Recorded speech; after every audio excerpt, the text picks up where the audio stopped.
जय श्री कृष्ण। राधे राधे मित्रों, सनातन ज्ञान और संस्कार चैनल पर आपका स्वागत है।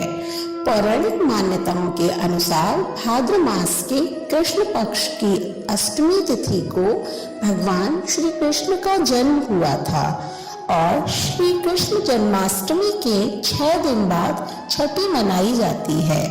इस दिन भक्तजन विधि विधान से भगवान की पूजा करते हैं।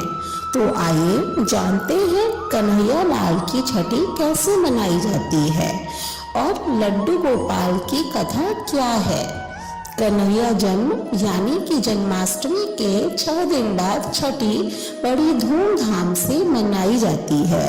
इस दिन सुबह स्नान करके मंदिर को साफ करने के बाद उसे सजाना चाहिए।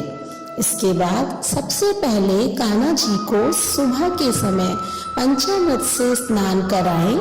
इसके लिए आप दूध, घी, शहद और गंगा जल को मिलाकर पंचामृत बनाएं और इसमें कान्हा जी को स्नान करवाएं। इसके बाद शंख में गंगा जल डालकर कान्हा जी को फिर से स्नान कराएं। स्नान कराने के बाद कान्हा जी को नए और पीले रंग के वस्त्र पहनाएं।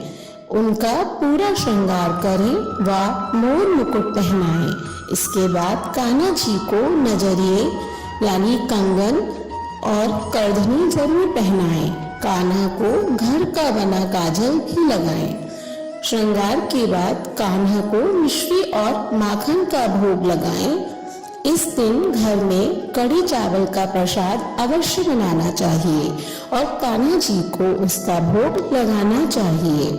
छठी के दिन कान्हा जी को झूला जरूर झुलाएं। झूला झुलाने के लिए पहले उनका झूला फूलों से सजाएं और उसके बाद उन्हें झूला झुलाएं। कान्हा जी का नामकरण भी करें। माधव, कृष्ण, नंदू गोपाल, देवकी नंदन सहित कान्हा जी के जितने भी नाम हैं उनमें से एक चुन लें और उसी नाम से उन्हें पुकारें।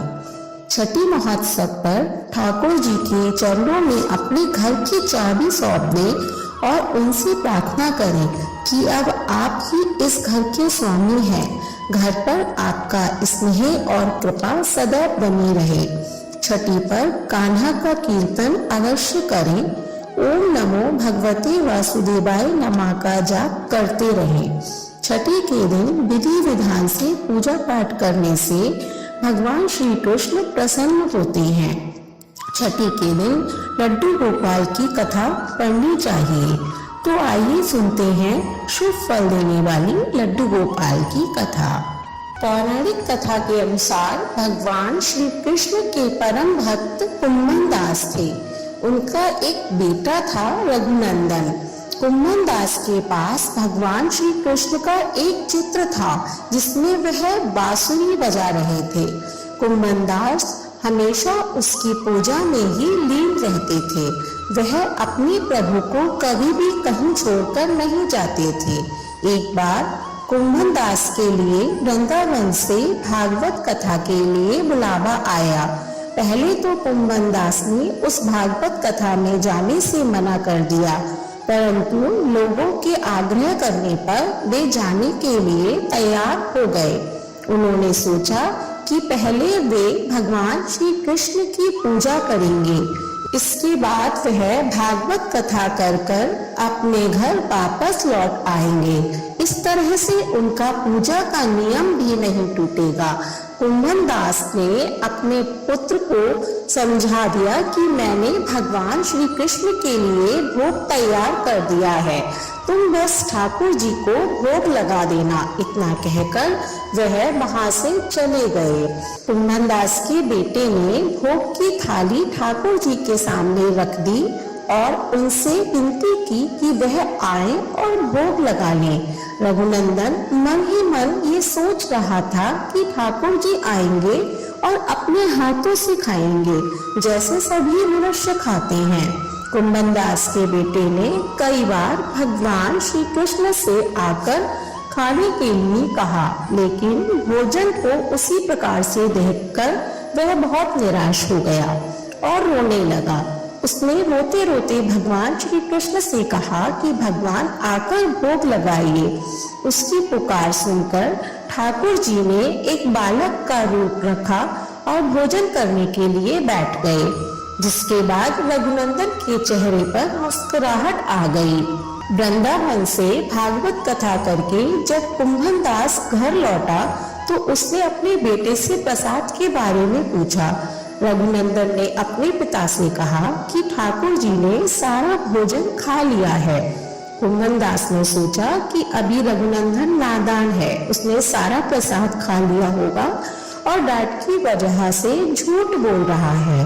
अब रोज कुंभन दास भागवत के लिए जाते और शाम तक सारा प्रसाद खत्म हो जाता था।